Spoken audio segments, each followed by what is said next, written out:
Ricardo, welcome. How's your audio tonight? Thank you. Hi, Julie. The audio is fine. Yes, thank you very much.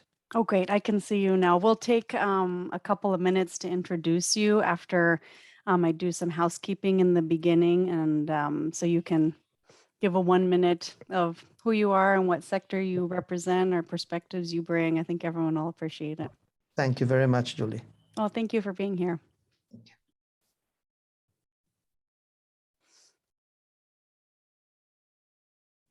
Hey, Peggy, how you doing?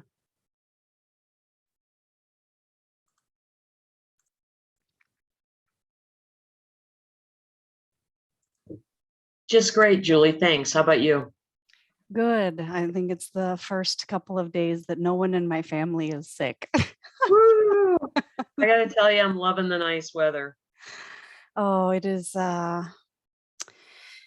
it's like a whole breath of fresh air. A cloud has lifted literally and figuratively. It just makes me so optimistic. Me as well. Me as well. I wanted to also say hi, Ricardo, and welcome. Oh, hello, Maggie. How are you? I'm just great. So nice to see you. How are you? I'm okay. Thank you very much. Thank you. Good, good. I'm gonna reach out to you and see if I can schedule lunch with you and I and Frank Garcia and Nancy Greenman. Okay, excellent. Yes, lunch is always welcome and appreciated. Thank you. Paula, how is your audio today? You're good? Yep, I can hear you loud and clear, Julie. Okay, good to see you. Thanks for being here. Good seeing you. Brian, are you on shift today? Just so I know if you might be in and out. I am. Okay, I'll be sure to ask if you're available to talk before I call on you or anything. Thanks. Sounds good. Hey, Anita, how are you? Hi. Do you have any visuals that you wanted to share today for your community update, or is it just going to be verbal? Okay. We'll give another couple of minutes for people to join. If you need to wrap anything up, go ahead.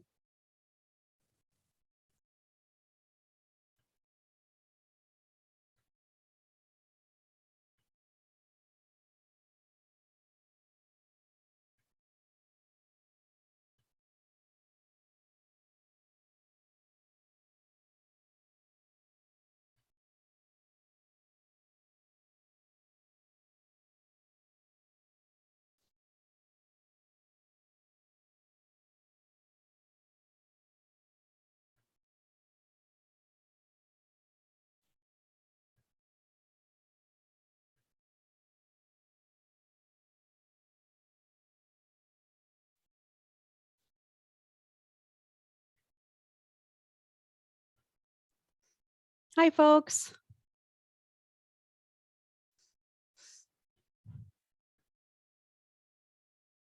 Chanel, how's your audio today? Are you at work as well?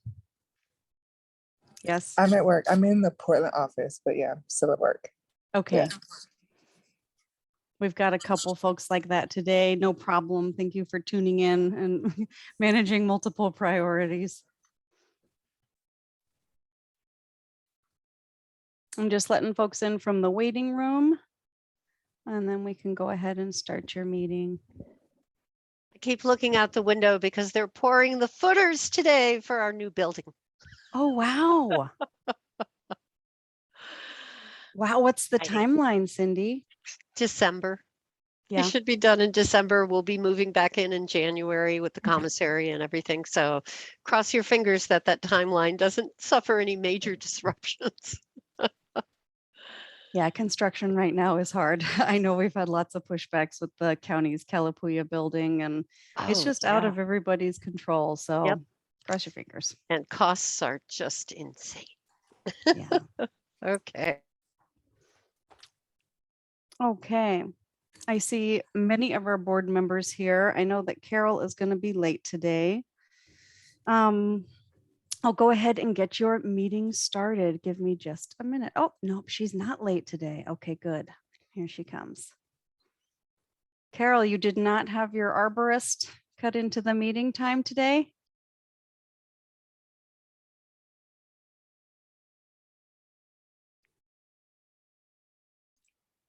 He came early.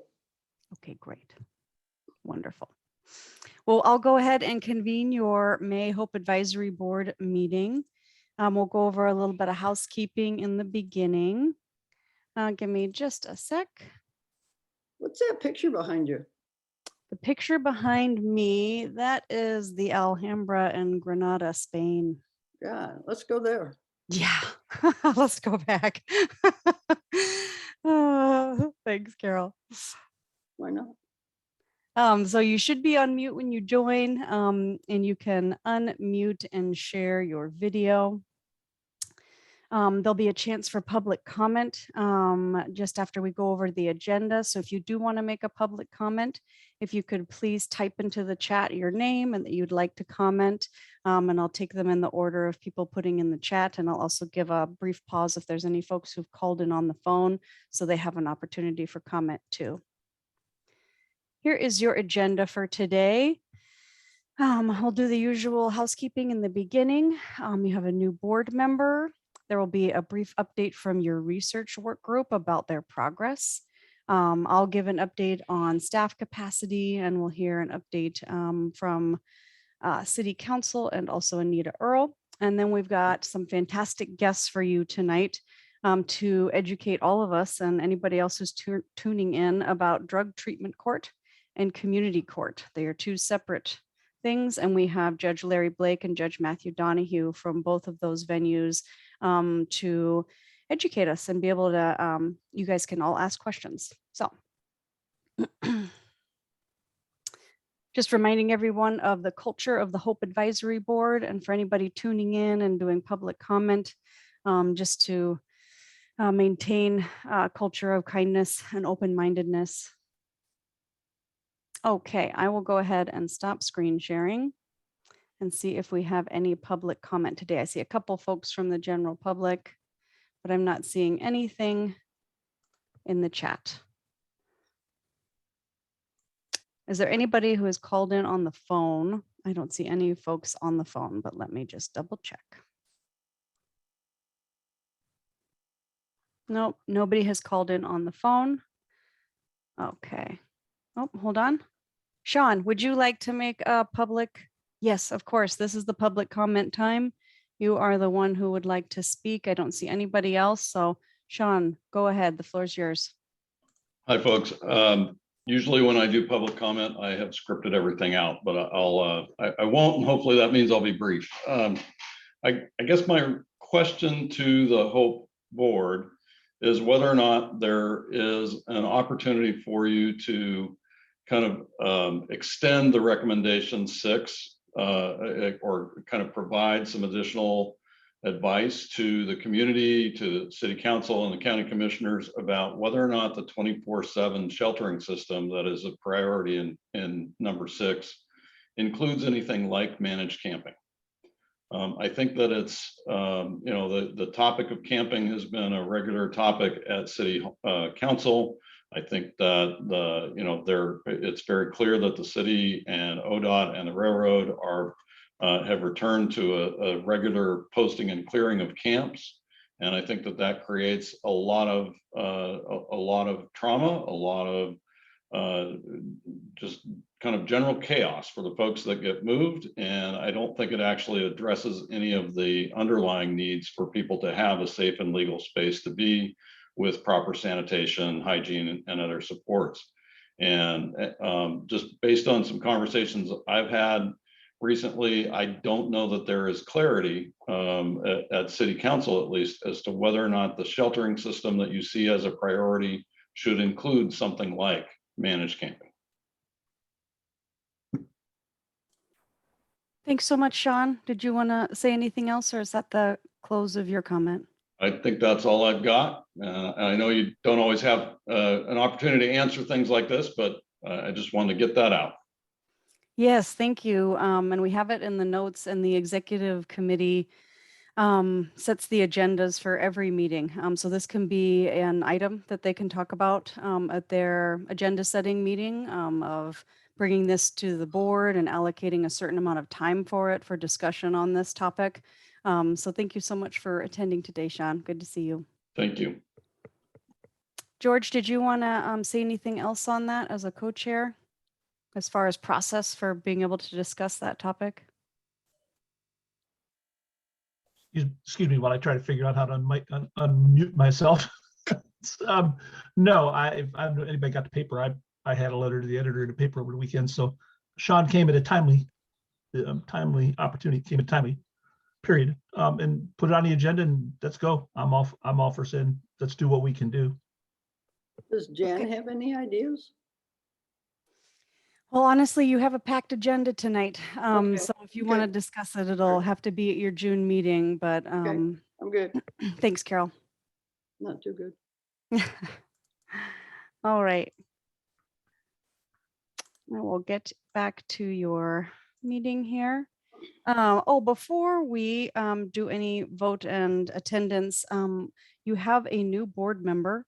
We are also saying goodbye to a longstanding board member, Jim Moorfield, who has been one of your co-chairs and has been on this board since the start. He's not able to attend tonight to say goodbye, and he is stepping back from being on the Hope Advisory Board, but he's still going to be very involved in working on permanent supported housing and affordable development. So I'm sure we will see him around, but I just want to take a moment to thank him for his 2 years of working on this topic with you all. Thumbs up for Jim. Thumbs up for Jim. And then you also have a new board member, Ricardo Contreras, who is the executive director of Casa Latinos Unidos. And he submitted an application to be on the Hope board, and at the past Hope Executive Committee meeting, they looked at his application and voted to have him join you as one of the Hope board members. So welcome, Ricardo, and I'll let you introduce yourself. Thank you very much, Julie, and thank you very much to the board for accepting me in this position. So a few words about myself and our organization. I am from Chile originally. I've been living in the US for about 20 years or maybe more. But I've been living in Corvallis since 2013. My professional background is in anthropology, and I've been working as an executive director since February of this year. And before that, I worked as an interim executive director of Casa Latinos Unidos between November of last year and February. And even before that, I was a member of the board of directors and president of the board of directors for about 3 years. So I am participating in this board to make my best efforts to represent the interest of the Latino community of Corvallis and of this area in everything related to housing insecurity and homelessness. So I'm here to contribute as much as I can. Thank you very much. Thank you so much, Ricardo. I know everybody's glad to have you here. Thank you. And you also teach a class at OSU that I was fortunate enough to join for one session. Do you want to tell folks about that connection? Well, I also have a teaching career. I teach in public health. I taught last semester a course on grant writing. I also teach in anthropology, a course on program evaluation. And I am an instructor at Pacific University in the program of nonprofit leadership, where I teach a course on equity.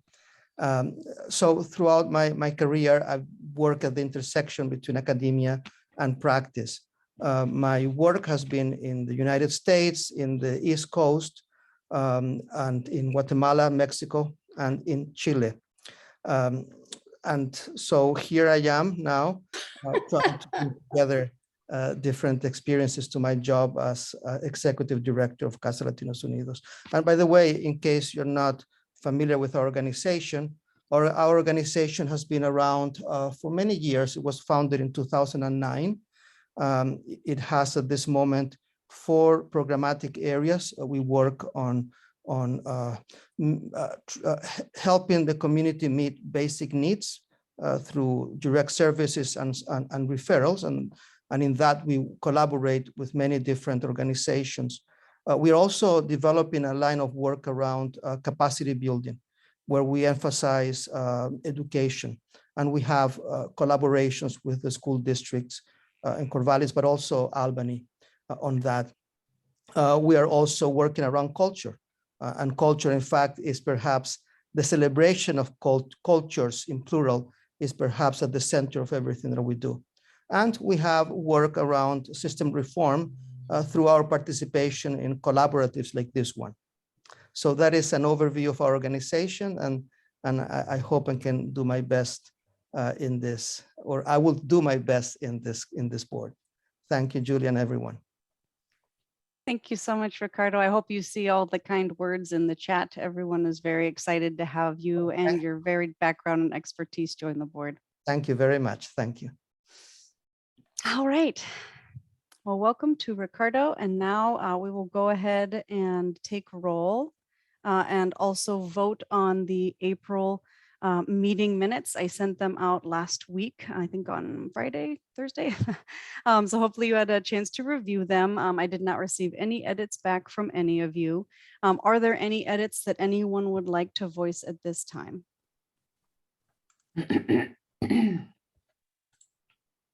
Carol, did you have something or are you just clearing your throat? That's Jan. Oh, Jan. Couldn't tell. All right. Then can I please hear a motion from someone to approve your April meeting minutes? Julie, I would move that. Thank you, Peggy. Is there a second? I second. I heard Brian Cotter first, I think. Thank you, Brian. I'll go through and say your name and please say you're here. And if you vote aye or nay, yes or no to approve the minutes, or if you abstain, if you were not at the last meeting. Catherine. Approved. Carol. Here and approve. Ricardo. Approve. I don't think you can approve the meeting minutes because you were not here last month, but you are here. Thank you so much. Ricardo abstains. Brian. Here and approved. Thank you. Cade. Approved. Anita. Here and approved. Joel. Here and approved. George. Here and approved. Ari. Here and approved. Barbara. Here and approved. Melissa. Here and approved. Bria, I don't think could be here tonight. Bria, have you joined since I last looked? Going once, going twice. No, Bria is not here tonight. Cindy. Here and approved. Charles. I actually don't know that I saw Charles here tonight either, and he's supposed to be giving an update, so hopefully he joins us soon. Peggy. Here and approved. Andrea. Here and approved. Jan. Here approve. Chanel. Here and approved. Reese. I'm here and approve. Nancy. Here and approve. Thank you so much, everyone. That was very quick and easy. Appreciate that. I have a quick update on staff capacity before we go into our other community updates. We have contracted with a grant writer to help support implementation of your HOPE recommendations. I am so thrilled to welcome Libby to the team. She'll be working with us on a contract basis.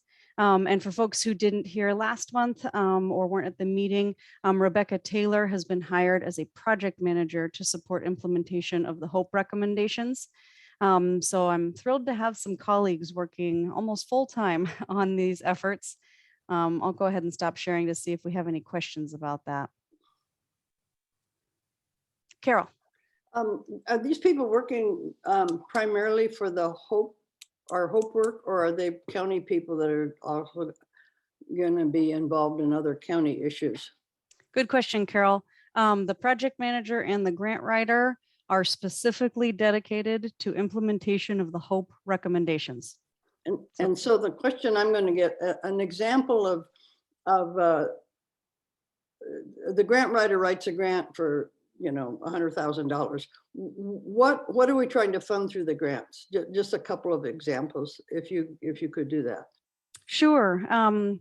It's a little more complex than that with the grant writer. She will also be researching what are all the available funding streams to sustainably fund a system of sheltering and supportive services that is a part of your 12 HOPE recommendations. It might not be that the county is the one who applies for it.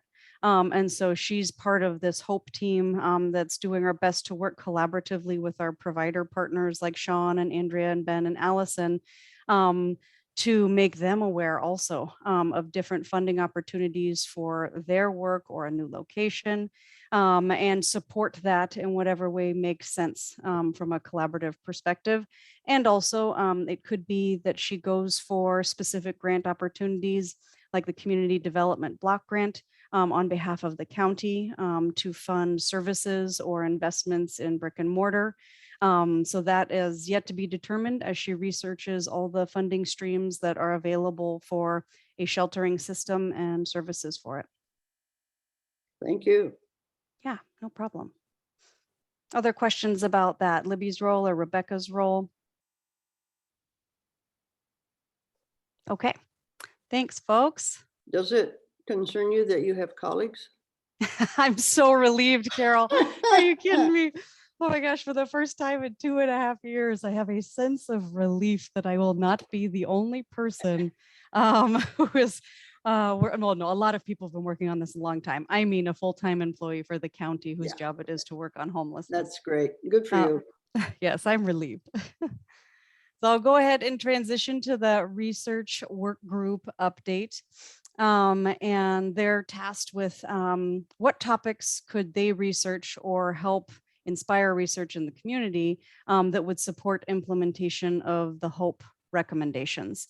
And so I included this again for folks who are tuning in tonight and might not understand the purpose of the research work group, but you all have heard this before who are on the board. So the research work group update, the first part, Andrea, I will pass it over to you. Okay, so we've been continuing to meet and talk about various models of practice that we might be a good idea to implement in our community. So one of those models has been FUSE, which stands for frequent utilizers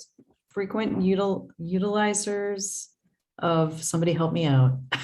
It's the frequent users systems engagement model. It's up on the screen for everyone to see, just so you don't. Oh have to yeah. Oh, remember the sorry. acronym. It's right in front of me and I didn't even see it. You're good. You're good. It was frozen.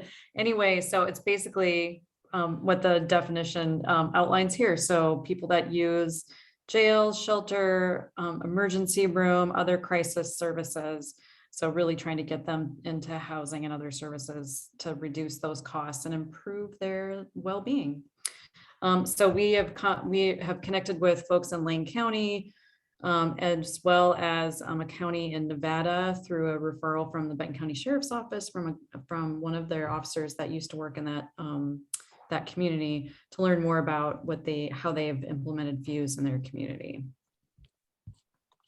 Thanks so much, Andrea. I included a link there for folks who would like to learn more about FUSE at the Corporation of Supported Housing website. But really just wanting to know what are successful models of care coordination as we look at different models of care coordination for our community. So this research really lines up with the HOPE implementation efforts in that way. Thank you, Andrea. I will move on. Melissa, I'm going to pass it over to you for the next couple of slides.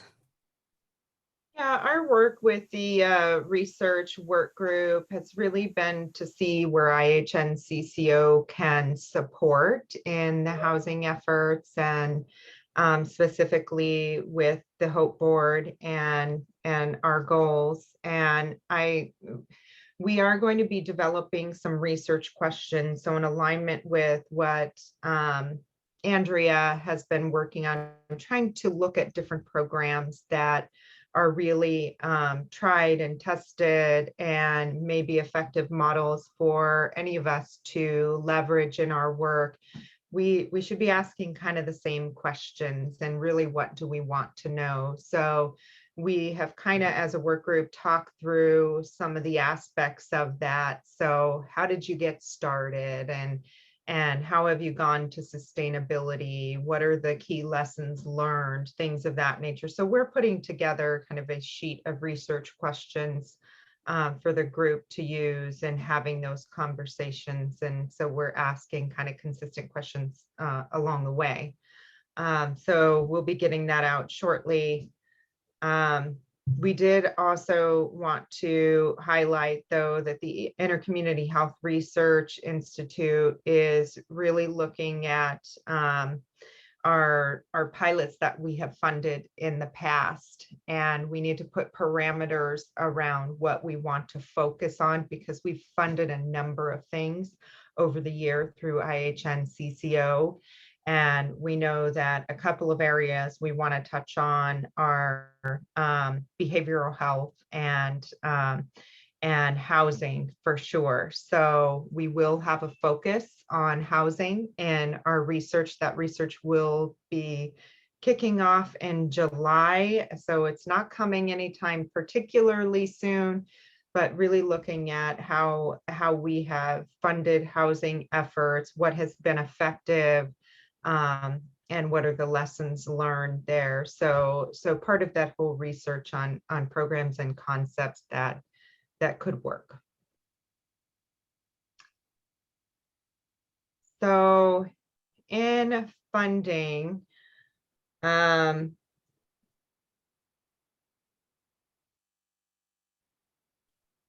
we have a number of different funding streams, and what we really need to do is and this is region wide, like different cities, different counties, different organizations are getting an influx of money. So now we have this problem, we have all this money, and what do we do to it? And how do we work together to strategically utilize that funding so we can be efficient in leveraging that funding and making it go farther than it would if we were all doing things kind of one-off. So we as IHN want to help support that by developing some sort of tracking of all those funding streams and the different partners, and convening and getting folks together to really assess how we can work together better and using that funding and building up services to support housing insecurity. So we have a desire to do that, although resources are slim. But I have a few thoughts in my pocket, and thank you. Love to be involved. I'm already getting messages, so that's nice. But and that puts some pressure on IHN though to get this resource. But we're trying to determine, is that something we can do right away? Is it something we can plug one of our staff persons into to assist maybe short term and get a process established and have someone else take it on?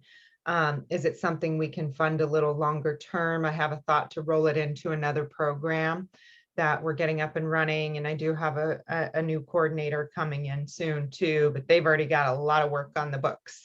So it's just trying to figure out the right way to do it and how much we can help, but we would really like to. So we're going to try to find a solution for the community there. In terms of funding for this year, each year we distribute funding for pilot programs and different initiatives that assist with innovative programs for a number of different things. It's really based on priorities identified in our community health improvement plan. But DST is the delivery system transformation work that we do with community partners. It's a community-led group. Some of you on the call have gotten funding from the DST to support pilot projects. And again, that's where we're going to be looking at for the Intercommunity Health Research Institute. All of those projects that we funded over the years come through DST. We are going to be releasing an amount shortly, but we already have an RFP out earmarked for those funds. And those funds, though, cannot be used on brick and mortar. However, the SHARE program is really a percentage of IHN's profits that we identify each year that go into similar types of programs. And that money has a little more flexibility. Medicaid dollars do not. But these profit dollars are a little bit of a special bucket. So we can fund brick and mortar, but the amount is very small. And as we know, brick and mortar costs are like exponential. To give you kind of an example, I think Share last year, we earmarked $800,000 for special projects. So that's not going to go very far in brick and mortar. So what we've decided is we would consider brick and mortar investments. However, we would focus those on respite bed capacity because that's where the medical need really is, and we're really struggling in that capacity. So kind of staying true to the health plan structure and funding, we really are going to focus on respite if we do any brick and mortar investments. So I just wanted to highlight that. But there's opportunities right now with the request for proposal being out under DST. That's on our ihntogether.org website. And then the share funds will have a whole separate RFP process coming in August or September timeframe.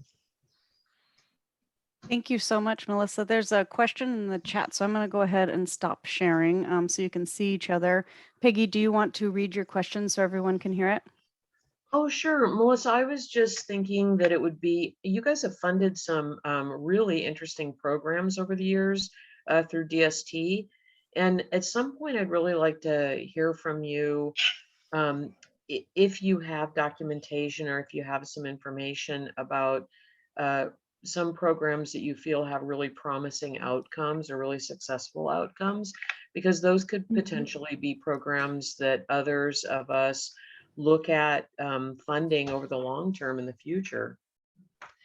Yeah, and I appreciate that. And that's, part of that, what the IHRI is going to do, that Intercommunity Health Research Institute. They're going to take all of those pilots and the outcomes. But that said, Peggy, we are also trying to figure out how we communicate all the good work that has been done, and we can really market that at a higher level. And the reason for that is OHA always comes back and says, like, the CCOs aren't doing anything for the communities. And then we have communities, relying on these small bits of funding here and there. And really that helps the community-based organizations grow and become sustainable over time. And so we just need to start getting the message out as to what we do. And again, it's all about lessons learned and how can other organizations leverage those things. So, to what you're saying, Peggy, is what can we learn from that that might be something we can use? And so we'll be doing a little bit on a higher level, identifying some of those successes and doing some press releases or one-pagers. So that's in the Q2, which would happen sooner than the IHRI's like vigorous OSU academic analysis. So hopefully that helps. Also, good news, Melissa and Charissa White, her colleague over at IHN, are going to be the educational component in July, if I have that right, Melissa, to talk about what does IHN do? What is the structure? What's the organization? How are they distinct from Samaritan? And then how do they do these investments in population health that goes beyond just their covered Medicaid members, and what does that look like? So you'll learn a lot more about that in July too. Yeah, thanks for that plug, Julie, because in that we were wanting to share some of the successes too. So yeah. I think that's a good spot for it. Okay, well, thank you so much. Any other questions for the research work group? They're going to continue this work, is the real update. Carol. One of the questions is that I get all the time is, and I've said this to you privately, is Hope, all Hope does is data gather, research. And a lot of people see Hope, when they think of Hope, they think of all the way back to HOAC. So what they see is these years go by of research, and particularly for Andrea's group, or the part she was talking about, when do we take some of these models and start to implement? What's our time frame for actually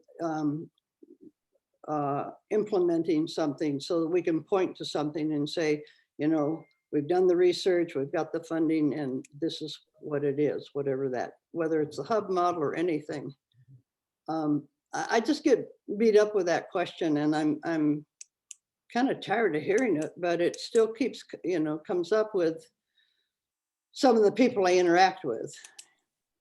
I get beat up with those questions as well, Yeah, Carol. but- I feel you. Yeah, and it's that desire to, everybody, it's sort of the old TQM model that the Japanese said, let's do the research up front. Takes a long time. When we implement it, we don't have to change it. The Americans say, let's just do it now, and then we'll correct it. And I think we're talking to people who say, let's just do it now. I would imagine somebody like Sean gets, let's just do something. I don't want to speak for Sean, but I mean, there's that sense. So what are we telling people? Well, and that's a good question and perspective, Carol. Our communications coordinator, Kaylee, is working on finalizing a progress update of exactly what you're talking about. Good. What have the HOPE recommendations caused? What progress is happening in our community? What investments have been made that align with the 12 HOPE recommendations? So that's coming. It's not finalized yet, but it will be out there, and I will be sure to share it with everyone. But specifically on care coordination models like the situation table, we just had this conversation with providers last week. So Andrea, Ben, Sean, who are all here, were able to talk about this and learn about it. And Andrea, you can give feedback to Carol about your perspective as a provider wanting to have a work group to really look at the nuts and bolts of this instead of the American model of let's just do it and tweak it later, taking some time up front to really say, is this the model that's going to work, and how will it work, and how do we implement it? Do I have that right, Andrea? Because I wasn't able to be at your Thursday meeting. Yeah, I think that what some of this research does, it probably feels less productive for people that aren't doing this every day. So if you're a volunteer and you're on this group and you're contributing to the research, but you don't see it in action. So I take the information and I can put that into grant proposals or planning for programs for the future. So you may not see something happening right away, but it's something that I can integrate into future plans and proposals for what we're up to. So I don't know if that's answers your question or not. It's helpful for me. I don't know about for other, I can only answer that question for myself as a service provider. One of the things I got was from somebody who speaks to a lot of people. This person said to me, well, ever since HOAC, we've been talking about a single entry point, and we're still talking about it. Why is it taking so long? What's going on here? That kind of question. And as I say, it goes back to HOAC, which was quite a ways back. And perhaps doing the, the update that Julie's talking about with some surround about what our technique is. Our technique is to do the research that takes a long time and hopefully implement faster versus implement faster. And then since we're dealing with people's lives, we don't want to be tweaking things when we've got people worried about what's happening. But there's a sense about urgency and immediacy that happens, because we see people who are truly needing help and troubled. And the people who question are good-hearted people. They really care. They just feel stuck. And they see HOPE is the group that's going to make it happen. And so there's that sense about, well, when's something going to happen? Well, and that's also sort of role clarity of the HOPE Advisory Board isn't the entity that makes it happen, but you did adopt fantastic recommendations. And now in the past month, we are onboarding 2 more humans besides me to work on, to be part of the team that implements them. So I know it's hard. The pace of change is not quick, but we're also trying to do it in collaboration with Andrea and Sean and Ben and Allison, and snag time from them twice a month to say, how does this look to you? How are we going to collaborate on this? And they're running organizations and they're putting out fires every day. So trying to change the system collaboratively with our provider leaders takes time because they have more than full-time jobs. And we're finally onboarding the capacity to help support some of that change. Melissa, did you want to chime in? I did, because this is a problem in healthcare too. It's just there is such systematic complexity in everything that we do, and that's true in housing and other community supports as well as healthcare. And so it's incremental change, and creating a point of entry is you got to figure out the data, the players, get everyone aligned. And there is a lot of work that goes into that. And I think it's really good, Julie, that we're going to do a progress report and maybe pull from folks like Andrea and whoever else who has used it. Like, we've been able to get grants based on the research out of this, or and kind of quantify that in a way. And if you do an executive summary to that progress report, could it have like elevator speech points for us to bring back to the community to explain that to folks, because it is just a really heavy lift, and you're changing years and years of policy and grassroots organizations and data structures, and just to kind of be able to explain that in a simplified way might be helpful for all of us to have in our pockets as we're integrated with H.O.P.E. And so I just really wanted to kind of throw that out there, that that it's just, it has to happen incrementally over time, because you have to solve the different factions of it. I can also give a tangible example for people who are like, what's this long-term stuff? When we were working on the Project Turnkey application, some of the data that you all collected as part of the H.O.P.E. data collection process, data that came from COI and Unity, Corvallis Housing First, CARDVA, that data was used in the grant application that helped us as a community acquire a motel and turn it into emergency sheltering and then permanent supported housing. And then again, when Peggy was writing the ESG, the Emergency Solutions Grant for COVID, we pulled from the H.O.P.E. data and from the H.O.P.E. recommendations, and it brought in a ton of funding for staffing capacity. And Peggy, I don't want to speak for you, but I remember providing some of that content. Well, I just don't want to take credit. I want to give credit where credit is due. Dina is the one who worked with Andrea on that grant. I really gave it my blessing and said, you guys are awesome, keep up the good work. So yes, absolutely. A lot of the lessons learned and the great ideas and experiences that partners brought to the table are what informed that proposal. Thank you, Peggy. Nancy. I just wanted to share my 2 cents, which I agree with everything that's been said. I think another issue was, in the past, frankly, there was not enough political will from the Corvallis City Council and the Benton County Board of Commissioners. There was some political will, but it was not, a high enough priority. And I think that has changed. So I feel good about that. Thanks, Nancy. For folks who don't know, Nancy has been a Corvallis City Councilor and is now a Benton County Commissioner, so she knows what she's talking about. This is the insider perspective. I want to make sure to move on so that we have time for Anita Earl. And so I will go ahead and move on from this topic. Okay. Just a little bit more on the research work group. We're hitting pause on organizational capacity building so that we can look at that internally.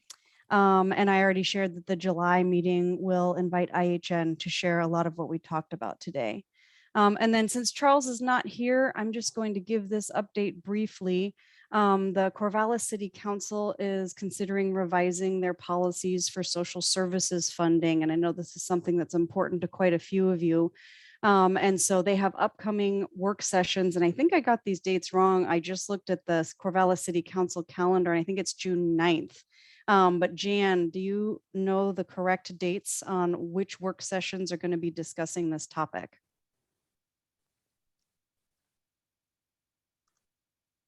Jan, are you able to chime in? Yeah, there I am. Go for it. So our next meeting is This was our first meeting. This was last Thursday. Our next meeting is next month. The regular meet, I'm sorry, likely in July is our, we will be formally reviewing and adopting at a regular council meeting. That would be, so we do have one more meeting. The meeting we had this last week was to provide an overview of social service funding systems and how the city funding sources fit into the overall funding stream. And but I think what we started out with was the social safety net that assists and supports low-income families and individuals is fragmented. I think we realize that, and various government entities support and fund different needs. So coordination is definitely, as Melissa was talking about, very, very important. And so if anybody wants to provide their input, I'm all ears. Thank you, Jan. Mhm. So tune into City Council upcoming work sessions if you are interested in that. And there might be some time at the June Hope meeting to discuss this topic further. And the Hope Executive Committee will decide that. Okay, Anita, we have about 15 minutes left. I'm sorry that your time is not going to be 20 minutes. I hope 15 is okay, but I'm going to pass it off to you to give a great community update.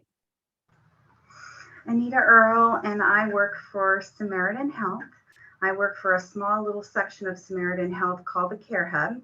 And I think a great segue from Melissa's presentation, because we have been the recipient of various IH and CCO grants, and they have been tremendously helpful because part of what I do is I navigate the medical respite beds for the houseless in the Tri-County region. We have 6 beds here in Corvallis, and we have 12 in the region. And that means that Samaritan Health pays for beds with community-based partners. In Corvallis, we work with COI, we work with Corvallis Housing First. On the coast, we work with Northwest Coastal. In Albany, we work with a shelter there, and we are working on building 5 more beds in another shelter. So we purchase these beds and we partner with these community-based organizations so that if a houseless person is in tremendous disrepair and in need of recuperative space, they're able to use one of these beds. So we kind of green, red, and yellow light the use of these beds because we get referrals from everywhere. Police department. Anita, your audio just went out for me. Does everybody else hear Anita? I can't hear her anymore. Yeah, your audio just went out. I'm not sure why. It's not that you're muted, it's that something happened with your microphone. Still couldn't hear you.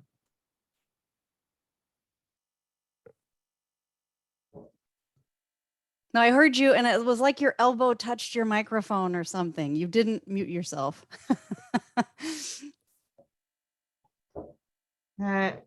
Maybe she can switch to phone audio. You want to try that, Anita? Let me copy and paste the phone audio info for you. Give me just 1 second, folks. I want to make sure Anita's able to share this. You can't just click on the microphone thing on the bottom and say switch to phone audio and it could call you, I think. So. Oh, does it do that? Yeah. Well, thank you, This Melissa. isn't my first rodeo. I'm glad you're here. I didn't know that.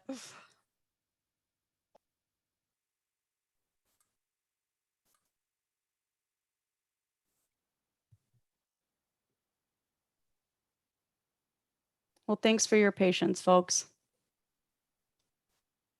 Judge Donahue, I see that you've joined. We will transition to your portion at 5 p.m., just so you know. Great, thanks.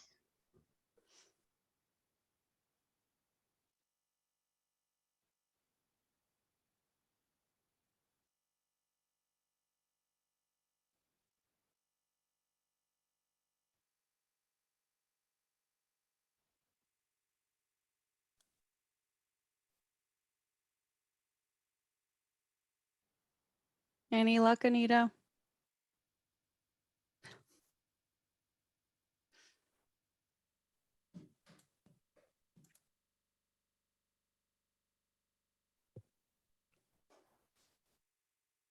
Okay, we are going to take a 2-minute break. If you need to run to the restroom, folks, or get some water, I'm going to give Anita a call, so at least she'll have about 10 minutes.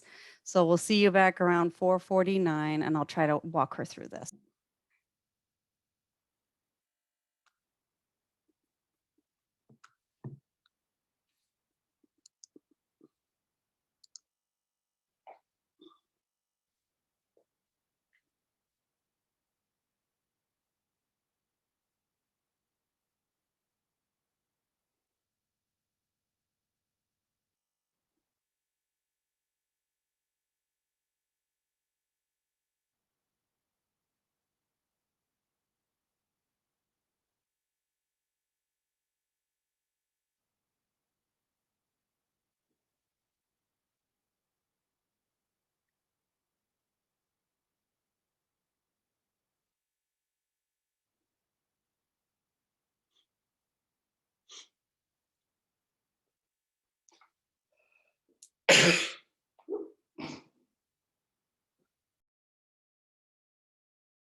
Anita, I am trying you on your cell phone, the one that ends in 44. Okay.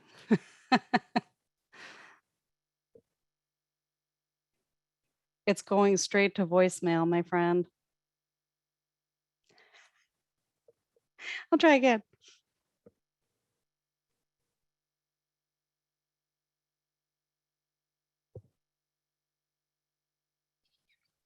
I can. Okay, now it says you've entered the waiting room. Is that you, the 541?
Diver intervention.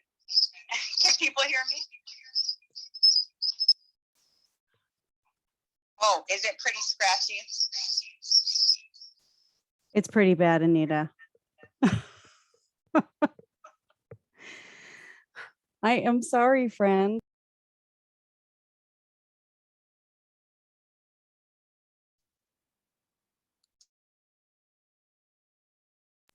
Sorry about that, folks. We're having technical difficulties. It happens. No problem, Peggy. Go ahead and turn off your camera. And hopefully we can figure out the kinks to have Anita give the rest of her respite care hub update next month. And thankfully, Judge Donahue is already here. So Judge Donahue, are you able to start a few minutes early? I am. I'm ready. And I think the only question I have is we were going to have Ryushin Hart, I think, from the Benton County Health Department here as well. I think Eric was originally going to show up, but he couldn't make it. I don't see Ryushin here, but I can go ahead and get started. I'm guessing he'll be here momentarily. And I think you have the PowerPoint, right, Anita? Julie, yes, no, I do. That's okay. We've been saying Anita a lot in the past 5 minutes. Yeah, so my mistake. Okay. No, well, you're just fine. I'll go ahead and introduce you. And I'm so sorry I didn't have a chance to update this. It will not be Eric Bowling tonight from Benton County Health Department. It will be Ryushin Hart, who many of you know. And I don't believe that Kate is joining us tonight, but she did contribute to these slides. So I wanted to make sure to mention her and give her some credit here. And Judge Donahue, I'll pass it over to you.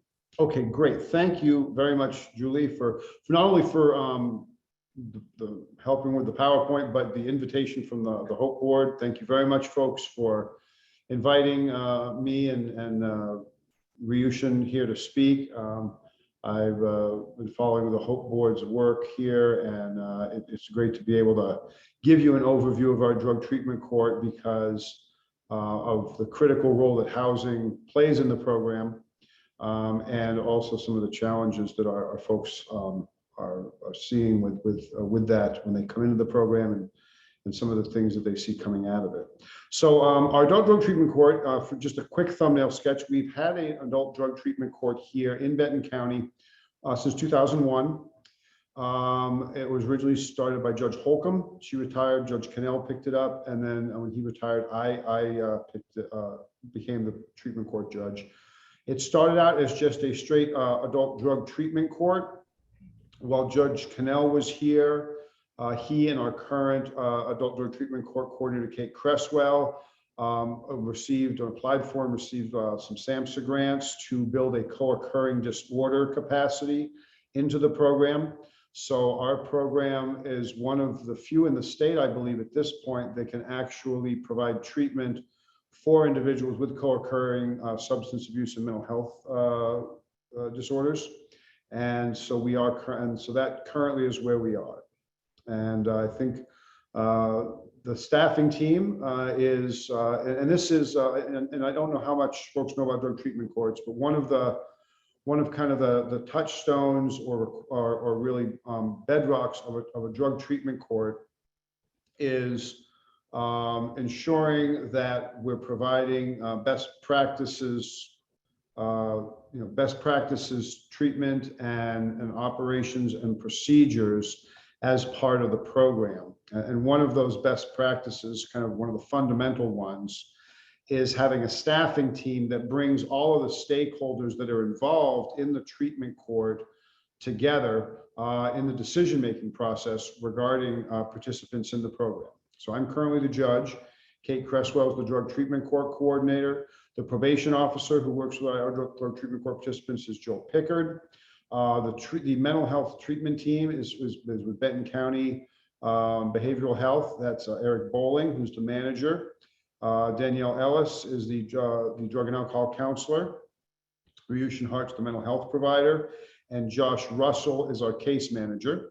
Also, we have Deputy District Attorney Ryan Jocelyn and Defense Attorney Clark Willis. And having all these, so these are kind of all the stakeholders involved in our participants who kind of find themselves at the intersection of the criminal justice system and substance use or mental health disorders. And this is our staffing team. We meet every Wednesday at 8 a.m.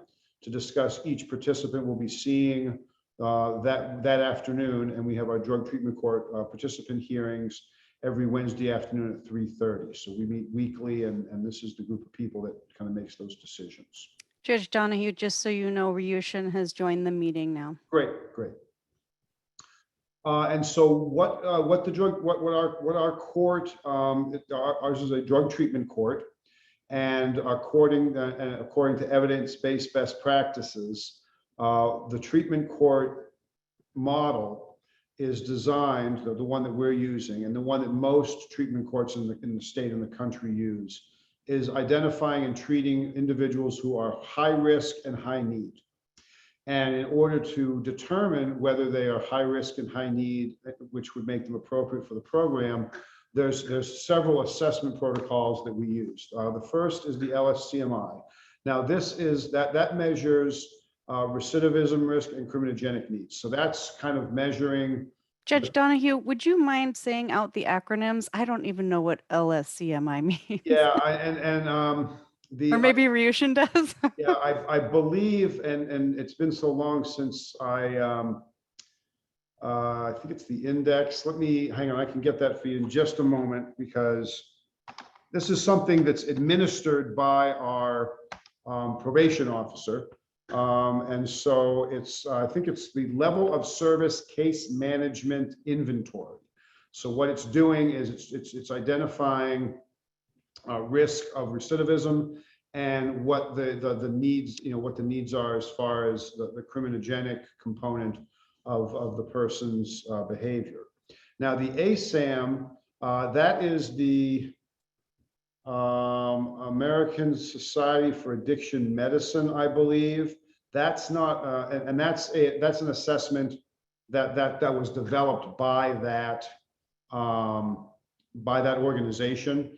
And what that is designed to assess is that's designed to assess the substance abuse, so the treatment component, the substance abuse component. So that's to determine addiction severity. And that as part of that gives us an indication of what the appropriate level of care is. There can be residential care, residential treatment. There could be intensive outpatient treatment or outpatient treatment. There could be also day treatment. For our program, an individual would need to have to measure on the ASAM assessment as requiring either intensive outpatient treatment or a higher level of care. So intensive outpatient treatment, day treatment, or residential treatment. So it's designed to address those folks with addictions that require a level of treatment that they generally would not be able to receive out in the community and wouldn't avail themselves of voluntarily if they were out in the community. Now, the DSM-5, Diagnostic and Statistic Manual for Mental Manual number Health. 5, that's essentially the Diagnostic and Statistic Manual 5. That's actually a manual for identifying and diagnosing mental health conditions. So the DSM for the assessment is essentially designed to identify if there are mental health conditions that the individual may have, and then assessing, and then identifying what kind of treatment. Now, the DSM-5 identifies a lot of, essentially that's designed to develop a mental health diagnosis. And we are a co-occurring disorder court. And one of the reasons we are and have developed it is, what we've seen and what the statistics bear out is there's a significant percentage of individuals who come into any drug treatment court anywhere that have a co-occurring mental health condition. And that can be anything from a severe and persistent mental illness, an organic brain chemistry disorder, such as bipolar disorder, or schizophrenia, or something on the schizoaffective spectrum, down to individuals who have antisocial personality disorder, anxiety disorder, post-traumatic stress disorder. It's kind of at this point, the research is pretty consistent as a best practice. You should be treating those two things kind of simultaneously. And so having that co-occurring disorder track is what really helps. Now, this is the program. The program itself, again, as I just mentioned, it addresses high-risk, high-need individuals. And it's a 5-phase program. And again, this is consistent with best practices for treatment courts. And the first phase is when they essentially, and the first phase is the phase that they will actually come in. They're usually sentenced in from a criminal case, or they enter the program as part of a probation violation sanction. Sometimes they'll come in on a conditional discharge, which is it's not used as much anymore, but it's for felony cases. The person would enter a plea, and rather than be sentenced and convicted, they would be given a term of supervised probation. And if they successfully completed that, then the charge would be dismissed. That was primarily used for drug possession offenses. Given the decriminalization of those drug possessions in Oregon now, that's used less and less. So we see most of our folks coming in after a plea and sentence on a new offense, or after they've had a probation violation. So they come in, and that's the acute stabilization period. There's the assessments occur, the initial assessments occur at that point, the determination of level of care, and also a determination of what the as part of the LSCMI and the ASAM, and as well as interviewing them, determine kind of what their needs are. Because a treatment court doesn't just, the idea behind a treatment court is not just to provide treatment for the current condition the person has as far as mental health or substance abuse, but it's also to address the issues, the underlying issues that have kind of led them to the point that they find themselves. So we're addressing, some of the things we're addressing are housing needs. One of the other issues that we are addressing is, whether they, ultimately there'll be an education requirement, getting a GED, job training, things like that. So we're kind of looking at that point as getting them stabilized, looking at the person and kind of figuring out what they need immediately as far as treatment, and what some of the long-term long-term rep services they would need. And almost everybody, I think at least half, and you'll see this, I think we have a later slide, almost half of the folks who come in on phase 1 come in without stable housing. And almost all of them come in without employment. And so that's kind of the point in time where we're just trying to get folks stabilized. Phase 2 Judge is Donahue, sorry, ahead. Judge Donahue, is this a good opportunity for Ryushin to chime in on any portion of this from his perspective? Great, and I think phase 2 would be great. So Ryushin, go ahead. Sure. So I guess just adding on to what Judge Donahue was saying, the court, drug treatment court functions as a parallel process. There is the court that functions to provide incentives and sanctions and to keep someone motivated, and then of course the relief that they get from their conviction. Meanwhile, treatment functions making the assessment of how someone's progressing, and the phases that Judge Donahue is talking about is the court process that someone is navigating through towards graduation. In that process, we have the acute stabilization that starts off with intensive outpatient, and as he mentioned, someone may be directed towards a higher level of care than that. We know they'll start to stabilize generally and demonstrate some recovery, and that may get disrupted somewhere in the journey because of life circumstances, family challenges, all sorts of ways that could happen.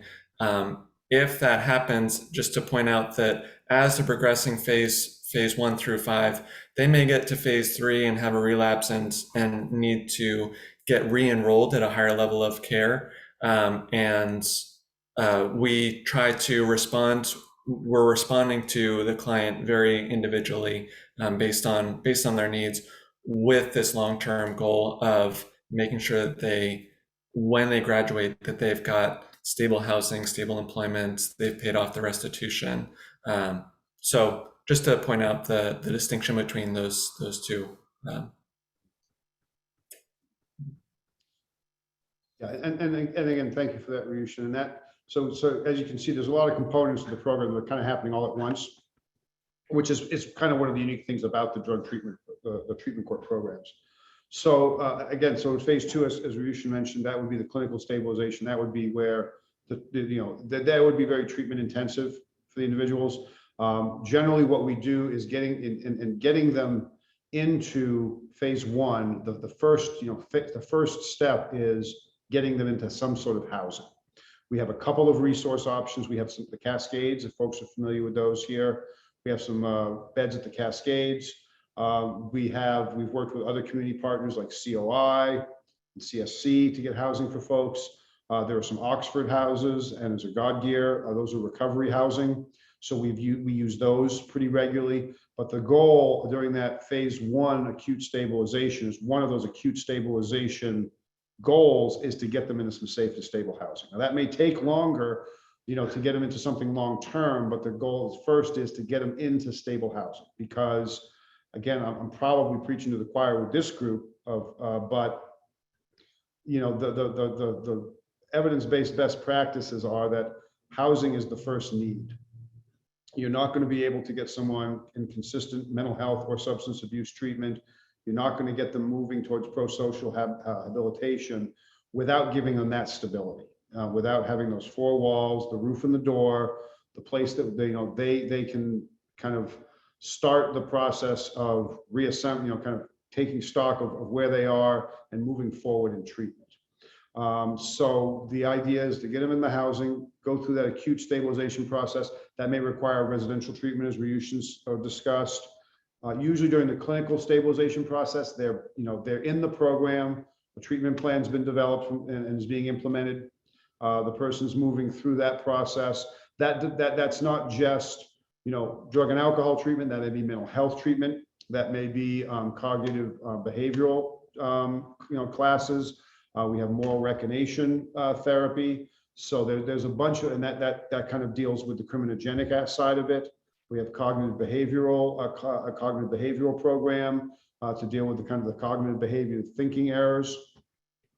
And so once people, as folks are underway and they have that level of stabilization, then moving to phase 3, we're looking at the more pro-social habilitation process of it, because these folks that are coming in here, they're coming in at a point in time where they've become high risk, high needs. So they've had most of the time an untreated substance abuse addiction for a while. They may be the second or third generation in their family to have substance abuse addiction issues. There may be an untreated mental health issue. These folks may have grown up in a home with substance abuse, domestic violence, other trauma. There's generally been a period of time where they've been living essentially hand to mouth in a very chaotic environment. We're just focusing on their immediate needs in the face of an addiction. Is pretty much been what their world's been reduced to. So we're talking about folks who may not have ever had a bank account, a full-time job, a driver's license, have never has little or no high school education, so has very few pro-social activities, has no support group, and very few pro-social peers. So that pro-social habilitation process period is when to start getting them moving forward on those issues, and getting them, looking towards, okay, if they need a GED, to get going on that process, starting to look for employment. Judge Donahue, can I interject, because you have a question from one of our board members? I'm not sure it's for you or for Ryushin, but is there a case manager for each person who helps shepherd them through all of these phases and services? Or does the parole or probation officer act in that role? How does that work? Well, Ryushin, if you want to chime in, sure. Go ahead. Yeah, so in our treatment program, we have myself as the mental health social worker, fielding the mental health diagnoses and individual treatment around that aspect. We have a drug and alcohol counselor. Both of us trade off on leading groups, and then we do have a case manager who, Josh Russell is the case manager. So Josh would be the main point person to help people identify the barriers that they have to success, to help them navigate through that program.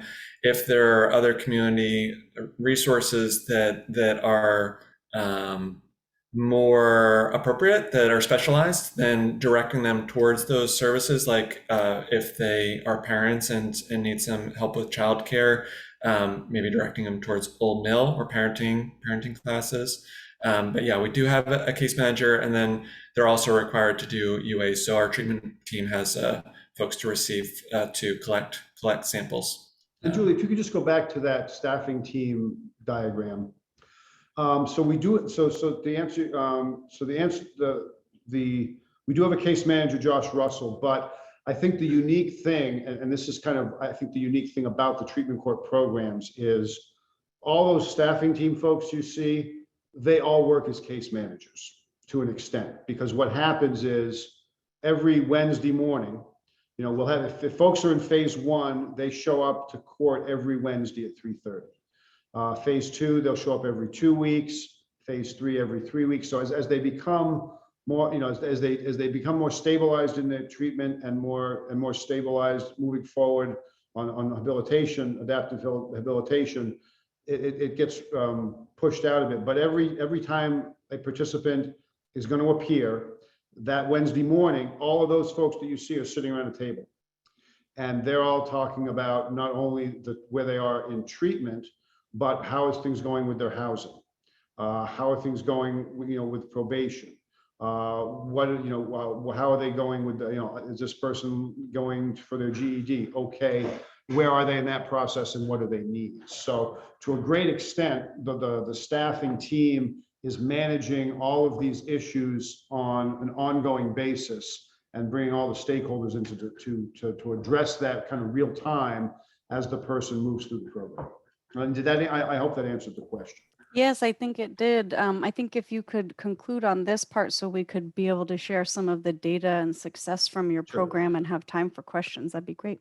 Sure, and I think at this point, the adaptive rehabilitation and continuing care are kind of the periods of time where the program is kind of stepping back a bit and providing the person with an opportunity to start using the skills, and as far as relapse prevention and sobriety and the habilitation skills they've learned, and just is kind of stepping back, providing the oversight, but allowing that person to start developing their own, you know, their own way of you know, developing pro-social attitudes and responses to things like, you know, relapse triggers and things like that. And the minimum program length is 12 months, but the maximum is 18. So I think these are the program statistics. So this is, I think, the overall statistics. I think that we've served overall 649 participants. 324 have graduated from the program, 8 within the last year. Last year we performed, drug tests are randomized, and they are the best practices. Each participant has a minimum of 2 drug tests, UAs a week, but they are randomized, and they are 7-day-a-week randomized drug tests. That's the best practice, and that's what we're working, I believe we're doing right now. And 84% of those have come back negative, which means with no controlled substances. Now, what you see here is what I was talking about earlier. About half of the people entering in phase 1 come in without housing. They're homeless. And almost all of them are unemployed.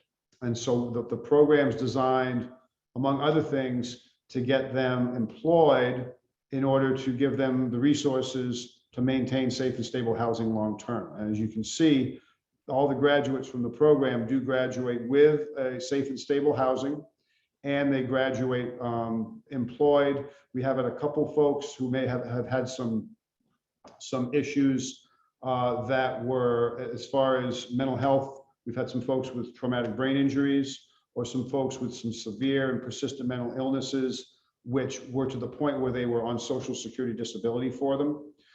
Those folks weren't graduating employed, however, they were graduating with some program of self-sufficiency implemented, as far as either having some sort of income or having some sort of arrangement where they were going to be receiving WRAP services after they graduated with other agencies that would ensure they'd be able to maintain housing and relapse prevention.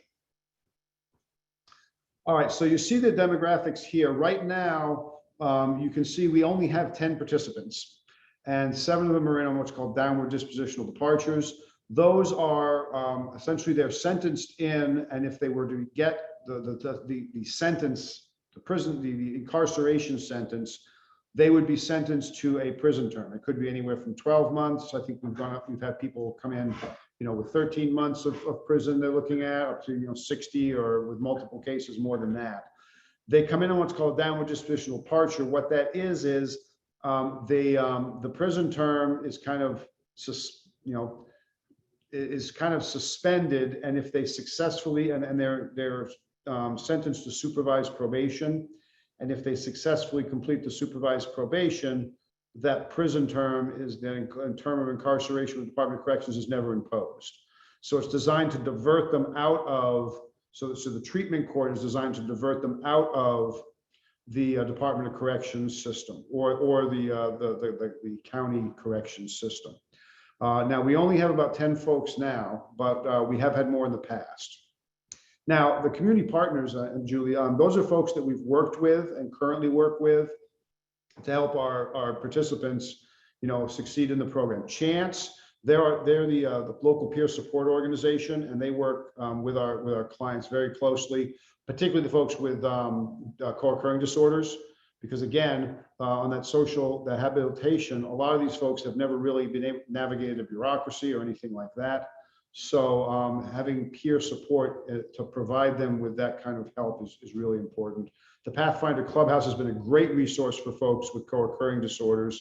There's a lot of resources there. DHS, we partner with them. We've had several people in the past, and we've had participants come in with open dependency cases.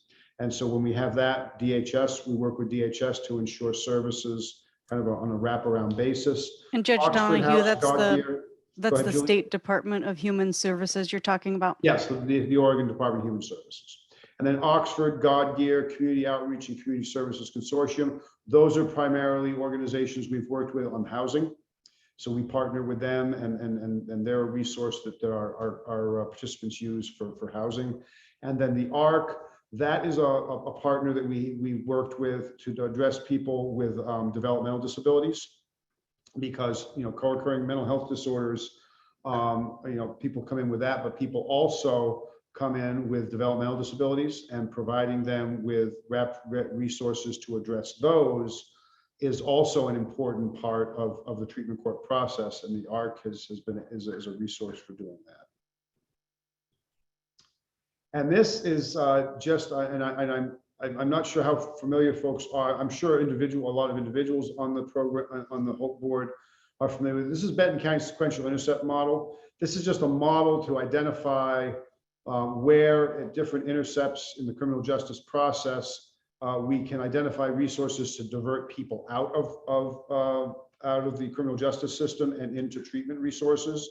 And you'll see where the Benton County Treatment Court is at intercept 3.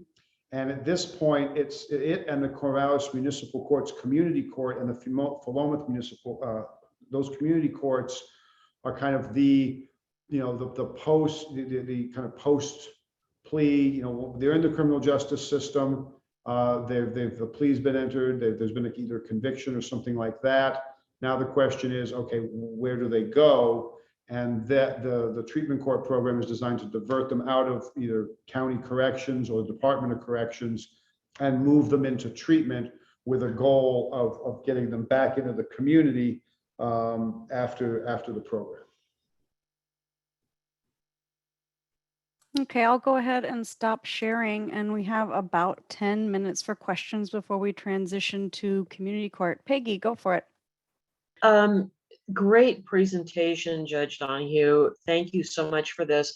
I was wondering if there's kind of like a average age of the participant, or maybe an age where you find that people are more successful than other ages. I think most of and I don't have the demographics right in front of me, so I apologize for that. But most of the participants that we have are coming in I believe they're coming in 20 to 35 age group. We have had older participants in the program. So we have had people from 35 to 40. I think that, to some extent, as far as success, I think people coming into the program, maybe between that 25 and 40 group, it just seems like at that point, they may have enough, life experience and just enough, cognitive stability as far as brain development. But I couldn't give you a specific on what group would be most successful. But thank you. That's a great question. Thank you, Judge Donahue. Andrea. Hello, thank you, Judge Donahue, for your years of service and your dedication to all things mental health and substance use disorders. And you and your team are awesome. I wanted to ask about how Measure 110 will affect the structure of what you're offering to to people that are struggling with addiction? And also, how many people do you guys serve a year? I know that you probably said that, but if you could just say that again, that would be great. No, those are great questions, and thank you. And did I cut you off? I didn't mean to. I have a little bit of a delay on my side. Oh, okay. So a couple of questions there. One, right now, like I said, we have about 10 participants. We have been as high as 40 or 50. And there are a couple of issues now that have kind of dropped our numbers, one of which was the COVID shutdown that kind of slowed the court processes down. And a lot of people, the jail, wasn't able to house folks. So we haven't had, the cases haven't moved forward. But I think ballot measure 110 has played a role in this to some extent, I think. One of which is we used to have a lot of people coming in on conditional discharges and drug possession charges. And they would come into the program on those charges. And at that point, generally, people who come in are high risk, high need. But if you get someone relatively early on in that high risk, high need addiction phase, the success rate is much higher than someone who may have been in that high risk, high need addiction phase for years. And so without being able to catch folks really early on in that high risk, high needs area, I think that does there's just those folks aren't coming in anymore because those aren't criminal offenses anymore, they're violations. So I think it has taken the incentive for a lot of folks to enter the program. In my experience has been that, folks, ballot measure 110, I understand the goal was, to get people into treatment as opposed to the criminal justice system. The problem with high risk, high needs individuals, though, is, and which I think is, one of the issues with a lot of people who are in substance abuse addiction, is there needs to be some incentive for a lot of folks to make that change. There are very few, there aren't a large group of people who are in substance abuse addiction, at the level of high risk, high need, that are going to just go and seek treatment. So having that criminal justice component is a really important part of ensuring that an external incentive is provided initially. The goal is to get a person in the drug treatment court program and to develop, and over time, have them develop internal incentives as they acquire those pro-social goals, and they start to get a job and a bank account and things that they see as benefits. But that external motivator of not going to jail or not going to prison is a very important external motivator for folks who are in a pre-contemplated phase, which a lot of these folks are. So with the ballot measure 110, that has, I think, taken that incentive away from a lot of those folks.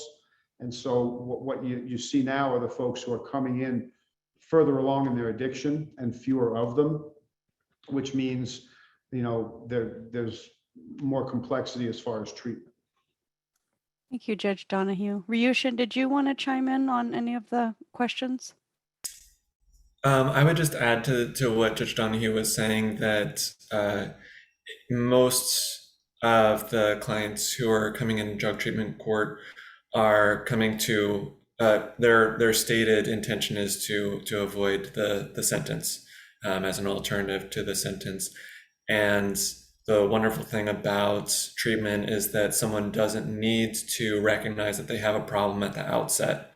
That once you have them in individual sessions and groups, you can initiate some understanding, increase their awareness of ways that their substance use has caused fractures in their relationships and impeded their success.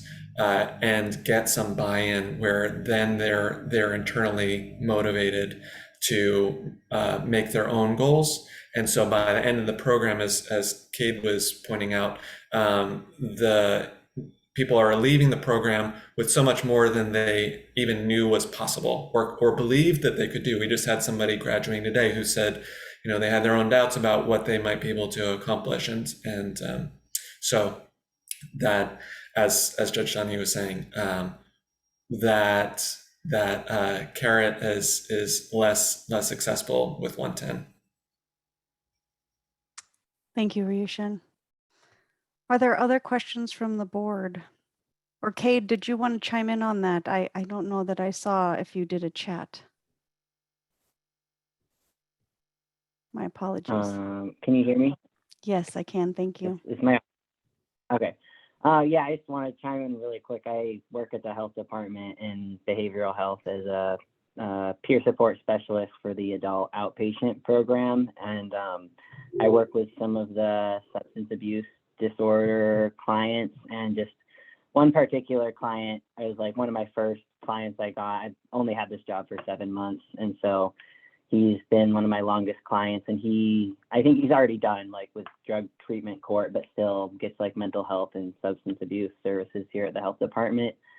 And I mean, even in like the time we've been working together, there's just been such, I mean, it's just a single case, you know, but such like amazing progress. And he's like really grateful too for like the services.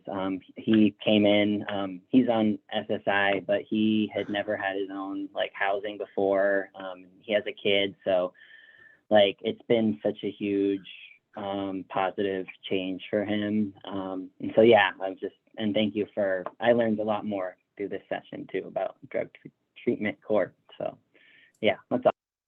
Thank you. So did I. Well, thank you so much, Judge Donahue and Ryushin, for being here to share all this. I will include these slides when we post it on the website. And if there are follow-up questions from our board members, please email me so I can connect you with Ryushin and Judge Donahue and share their responses back with the board. And thank you again, Julie, and everybody for inviting us. This has been great. I know one of the things we're looking to do in the drug treatment court is to do more community outreach, get more integration in the community, work with community partners, because folks graduate, they go to what we call phase 6, and they go back out into the world. And if they go back out into the same world they came in, their success rate is much lower than if they go out into a community that recognizes that these people have made a change, and that community kind of closes in around them a little bit in order to ensure that they have the resources outside of the treatment court to succeed. And working with the community to do that, I think, is one of our really big next steps. Thank you, Judge Donahue and Ryushin. I hope you can see in the chat that you are getting thanks from so many of the board members for being here tonight and for all the work that you're doing to help individuals on an individual basis and to help our community as a whole with how many people you're uplifting. Great. And I apologize, I have to run, but I want to sit Perfect timing. Municipal court presentation, but thanks again. Have a good evening, everybody. Thank Thank you, Judge Donahue. Thanks, Ryushin. Bye. Okay, we will transition over to community court. And Judge Blake, how is your audio this evening? Good. I hope you can hear me all right. We can. Good to see you again. Thank Teresa, you. Teresa, how about you? Yep. Okay, great. Well, Teresa sent me just a couple of facts about community court that I'll pull up. So for our visual learners, they can see what you're talking about.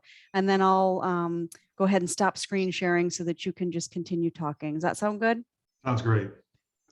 Well, listen, thank you for the opportunity. Again, my name is Larry Blake. I'm the local court judge here in municipal court for the city of Corvallis. Been here for a little bit over a year. I'm on to introduce Teresa Young. She's really in charge of the court. Any judge will tell you that it's really the clerks who run the court, and she does a great job. So one of the things that we wanted to do with the community court was address the needs of the community. And one of the reasons I think I was hired was to really deal with that. I've been a small town judge for about over 25 years. One of the first judging positions I took was in the city of Manzanita, which is a small town on the coast. And there it was nice to be able to be a small town judge because we could handle issues in a small town way. I mean, for instance, one of the first cases I got 25 years ago of a young man who stole a bottle of wine from the local grocery store, which is problematic from 2 reasons. One is, of course, stealing the wine, but secondly, if you don't have a lot of grocery stores in the town where you are and you steal from them and you're trespassed from that creates a whole nother problem. And so when he came to court, I think he's 18 years old. The owner of the store was sitting in the back of the courtroom, and when we had a conversation about what to do with this young man, it became clear that he was in need of counseling, but it was also clear that he didn't have the funds nor ability to pay for the counseling. And at that point, the owner of the store, the victim in this case, stood up and said that she would pay for all counseling for the young man. So that really started with me, the idea that you can work with the community and see what resources are within the community. So working in a small town was great. As a judge, for some reason, when I tell people who have issues of mental health, if I say, listen, all you need to do is just stay out of trouble, follow through with your therapy, and take your medications as directed. And I usually use my own example. I said, hey, listen, I have a doctor. He tells me or she tells me to take medication, I take it. So it's no big deal. And a lot of times, for some reason, in a small town, if you have the local judge telling you to take your medication, that was one of the things that really helped. But when I started going into bigger towns, such as in the Lower Valley where I work in Sweet Home, Corvallis, and Newburgh up in the Upper Valley. Those were getting to be a situation where the small town justice that I talked about wasn't possible. So several years ago, I went to a judges conference, and at the conference, they put on a presentation about the Eugene Community Court. And so when my staff and I went to Eugene Community Court, took a tour of it, and basically we liked some of the court and we didn't think some of the other parts of the court would work. So we, in the city of Sweet Home, a year and a half ago, we started a community court. And the community court was basically three things. One, if you're having issues with housing, if you're having issues with mental health, or if you're having issues with alcohol and drugs, or any combination of those three, we're the court for you to come. One of the things I learned doing this some years ago is that if I tell somebody who's challenged with whatever's going on in their life to go to this place to get an evaluation or go to this place to talk to somebody, if you're having trouble kind of with the basic needs in your life, doing stuff like that is really difficult. So what I thought was a good idea was, rather than sending the people out, we brought the providers into the court. So for tomorrow, for instance, tomorrow morning here in Corvallis, we'll have community court, and we'll have the participants come in. They come in once a month. And when they come in, we have all the providers that are willing to provide services for us in court. So generally what happens, they'll come in on an individual basis. They'll come up and see me. If it's their first time, we'll go through a process, as I'll talk about in a moment. But if they're returning, I'll see how they did the last month, because we get reports from the providers telling us how they're doing. And then I send them off to those providers again. Again, it's not to have services provided, but we want them to check in so they can make appointments for those services. And then they come up to me a last time, and then I give them the next court date, and they go off and for the next month. And hopefully, again, we'll see them in a month. So that's kind of what I thought was a good idea. In Eugene, they have attorneys, prosecutors, and defense attorneys. And even though I'm an attorney, I think some attorneys can kind of screw up the process. So we try not to have many attorneys around. The other thing we do is that we don't have law enforcement there. We also lower the courtroom, because most judges, if you ever look at them, they're always higher than the individual that appears in front of them. And this is because the judge never wants to have somebody stand up and be above them. So when we have courts, I come out into the courtroom, and rather than being up on a dais above the people. And I also have to take off my judicial cap, and I put more of a kind of a counseling cap and trying to work with people.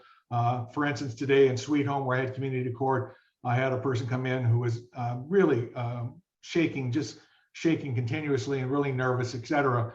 And I really had to walk him through the process. It took a long time, but in the long run, it was good. And he decided he wanted to be part of the process. Initially, he didn't want to be. I talk really fast, so if anybody has any questions, please feel free to stop me anytime.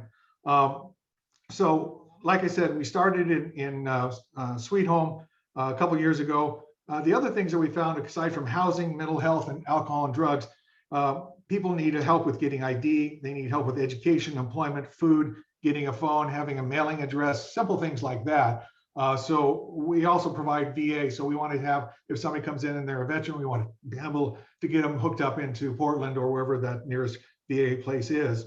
So what happens is, if you're charged with a misdemeanor, a violation, or a traffic fine or a traffic situation, you can come to the court, and if you do what we tell you to do, usually lasts about 6 months. If you do what we ask you to do, which is basically engage in services and stay out of trouble, at the end of that process, in fact, we just are having somebody graduate tomorrow, we'll dismiss all charges against you. We'll waive all fines and fees that you owe, and then basically you can start afresh with this. And I think that's really what people are looking for. And I think from a perspective of the court, a lot of these individuals are trying to, really having tough times. And so looking at criminal charges, throwing them in jail, trying to get money from them is really not going to work in the long run. So that's why we do what we do. And again, we've had some success, which we'll talk about in a moment. Let's see, I want to make sure I get all my points here. The other thing, when the people come, we also provide lunches for them. We think that's an important, to at least get some nutrition out of the deal. Taking a look at me, I haven't missed many lunches, so I always think that's a great deal to have lunch provided. The other thing we have is that if you ever come into our courtroom, you'll see the tables around. They all have their people who are there who are providing services. We'll have nameplates so that people know where to go. To me, the happiest time for my courtroom when we're having community court is when I hear a buzz in the courtroom. And when I mean a buzz, I have people talking to all the providers and setting up meetings and providing services. To me, that's when I know the court is really working well. So how does a person get into community court? Obviously, you have to allegedly commit a crime. You have to have a violation or code violation. And what we have is 3 people who identify which people could be best benefited from the community court.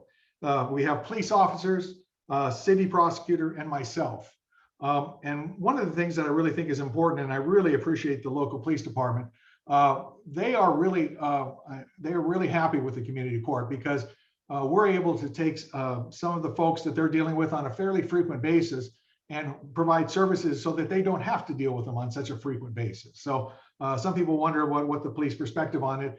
And from what I've heard and seen, they're very, very favorable of this, and we like that support. So a lot of times we'll have people come into court and I'll have a note from the police officer saying, gee, this looks like a guy or a woman who could really help be benefited by community court. The other one that we get a lot of references is from the city prosecutor. The city prosecutor will take a look at the police report, we'll look at the criminal history, we'll look at what the behavior is and say, this is a person who could benefit by community court. And lastly, the ones who kind of slip through those first 2, I can also refer them to community court. And sometimes, especially with financial people coming in and they owe thousands of dollars in traffic fines or whatever, sometimes that's a good place for them to be too. So again, community court meets once a month, usually in this court, the last Thursday of every month. It's at 10 o'clock in the morning. I would invite anybody who wants to come down and watch it to do so. When they come into court, we give them a sheet that says, here's what community court is about. Here are the providers that we work with, and this is what our expectations are for you. One of the things we ask is that they have no continuing problems that brought them before the court. So if they can modify their behavior, at least while they're in court, or during the court process, that's what we're looking for. One of the things we do is we do a 3-page questionnaire. The questionnaire says, tell me a little bit about yourself. We want to talk about the issues that we've talked about, housing. We want to talk about your mental health. We want to talk about alcohol and drugs. One of the things that I found to be really important is that we have a peer support person help them fill out that form. That answers a lot of questions because I have a lot of people who come in. I'm a high school dropout myself, and I know that some people are challenged with reading, et cetera. So that's the first part. But the second part is, if you have a peer support person working with them, it does twofold. One, it makes them feel comfortable. And secondly, I've had a lot of the peer support people draw out information that they wouldn't get otherwise if they were just sitting there in a cold room, just filling out an application or what we're trying to get from them. So it helps in several folds. Once that sheet is completed, they come up and see me. And then I look over the sheet and I look at their needs. And then I compare it to the service providers that we have in the room. Once I make those connections between the two, I have a sheet that, again, Teresa did, and she did all the work marvelously to get it to this way. And so I check off those boxes, and it says, go meet this person. And then we have that person that they meet initial off, and then they tell us whether they're going to have a meeting so that the people can remember when the meeting is and where it is, et cetera. And then when they've met with all the people that we've assigned to them to meet with, they come back and see me the last time. And then I talk to them. I said, all right, listen, make sure you meet with this person. The next court date is this date. And then I have them sign it as a participant saying this, okay, I'll be here at the next court date. And then we have them take the form and leave and grab a lunch on the way out. So that's kind of what we're looking for. Again, averaging about 6 months is what we're hoping, that people can get enough services to get to the point where they need. And I think, I don't know if you, I didn't know what sheets Teresa was able to get to you, but we have the info sheets. Did you have that? Did you get that copy? I do not have a copy of the info sheet. I can pull up right now what Teresa shared. Can you see on the screen, Judge Yes, Blake? yes. Yeah, so it was some community partners and some data on folks who participated. So that's just kind of, we're not fancy like the circuit court. So this is what we got for you. Because we're a new court and because of COVID has been kind of playing havoc with some of our court dates, we've had the 37 participants, 6 successfully completed, including 1 tomorrow. And as a result of that successful completed, those 6 individuals had 17 cases dismissed as a result of that. We're happy with the community partners that we have. We would like more community partners because sometimes we'll have people who have needs that aren't being met. And I'll tell you, one of the most frustrating thing as a judge is having somebody come before me indicating that they want help, that they need help, but not having that help available. I will tell you personally, I'm very frustrated, particularly with the mental health component of this, when I have somebody who is in need of treatment and they're told that the assessment will take 3 to 4 months. I know there's issues with that and I understand it, but I'm just telling you as a judge, that's frustrating because those people need help now. You got to strike when the fire is hot. So the only other thing I will tell you anecdotally, we've had some very successful people and success means that they've found housing, that they are getting their mental health needs met, or their alcohol and drug is in control or whatever's going on. But one of the things I really started to see, particularly in Sweet Home, which is neat, is that, as I said, you have to have a crime or a violation to come to court. And what we're getting now are people coming to court who don't have a crime, who don't have a violation, but they know that the court is meeting and all these providers are there. So they want to come in and access those providers. To me, that's a great thing because all I'm doing is providing services. And again, these are people who have no reason to be in court other than know that they can come to this one place, particularly in Sweet Home, because that's challenging because of the distance and stuff like that, that they can go around the room and we get them services. So anyway, I'm very happy about that. Teresa, I think I've covered most of the stuff I have wanted to do. I don't hear any snoring, which is good because that's usually what happens when I talk. Teresa, you please add anything at this point. I try to mute the people when I hear snoring, great. Judge Thank you Blake. very There we I really don't have anything to add. I think it's going well and we're happy with the results so far. So. Okay. Well, and just to put it into perspective, you haven't been operating even for a year. Next month is your year anniversary, and you meet once a month, and you've already helped 37 people with once a month meeting for less than a year. So I think your numbers are just wonderful and astounding. And I want you to know that there's a chat from Anita. Her sound isn't working today, but she is a mental health practitioner with Samaritan, saying that she's heard so many spectacular comments about Sweet Home's community court from the community. Thank you for providing this experience. It's its own hub model, like a model to bring folks together to coordinate care. That's very kind. Thank you. All right. Do we have, questions from our board members? Ricardo, did you raise your hand or did you just move your camera? I did not raise my hand, no. Any other questions from our board members?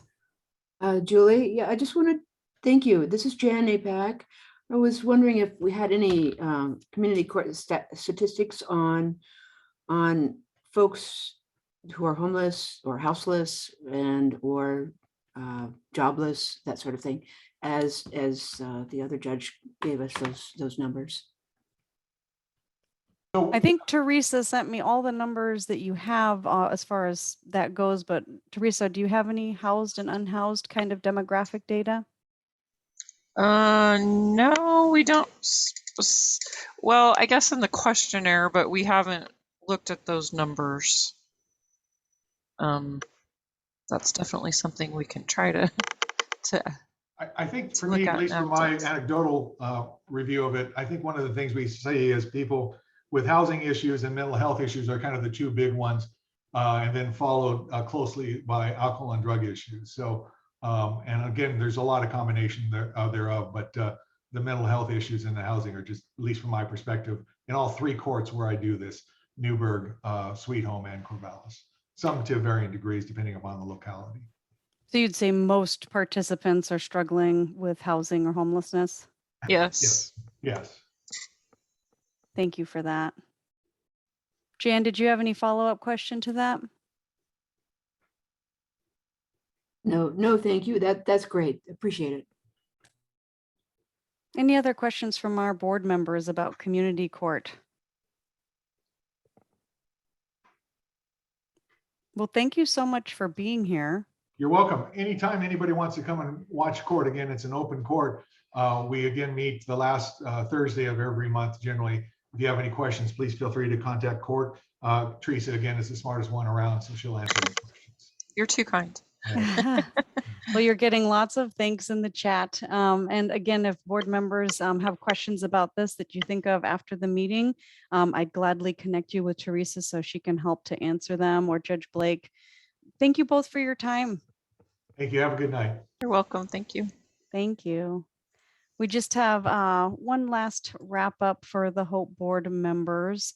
I'm really glad that we had those presentations. I learned a lot tonight. It was fantastic.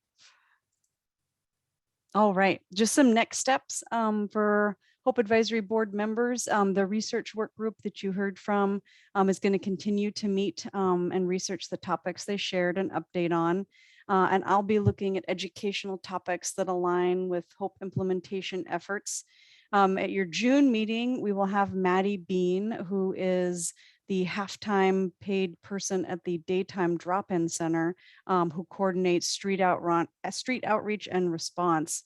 And then in July, we will hear from IHN CCO Intercommunity Health Network Coordinated Care Organization about their structure, their work, the investments that they're making to target homelessness or social determinants of health population community-wide. And then I've reached out to Andrea and Sean to see if in August or September they might be ready to come give an update about their collaboration on the 3rd Street Commons, which is the motel acquisition of the Budget Inn in South Corvallis, and also talk about what Housing First means and how that's happening in practice. So hopefully they can join in August or September. And I'm also hoping that either in August or September, we can have someone from our community health centers, the county-run community health centers, join to talk about how they serve folks and coordinate care. Because there's so many different systems coordinating care. We've got community court, drug treatment court, the CHCs, IHN, Samaritan, and really wanting to know how are different forums coordinating care in this community for different subpopulations so that we know what's happening and which community partners are involved. And if we move forward with a care coordination model, that we can not duplicate efforts. And in fact, we might be able to free up some folks' time who are having to attend in various other forums. So that's why this is very timely. Okay, I think that was it for tonight. Are there any questions from board members or closing thoughts from George as one of our co-chairs? I was making notes for the executive committee meeting. No, thank you to the people that presented tonight and today. It was informative and appreciated, and lots of good stuff going on. Agreed. Bye. Okay, I was sorry, waving to you, Peggy, and saying bye at the same time. Well, thanks so much for being here tonight, folks. I'll go ahead and conclude your May meeting 10 minutes early, and we will see you all in June. Have a good night, everyone. Bye-bye.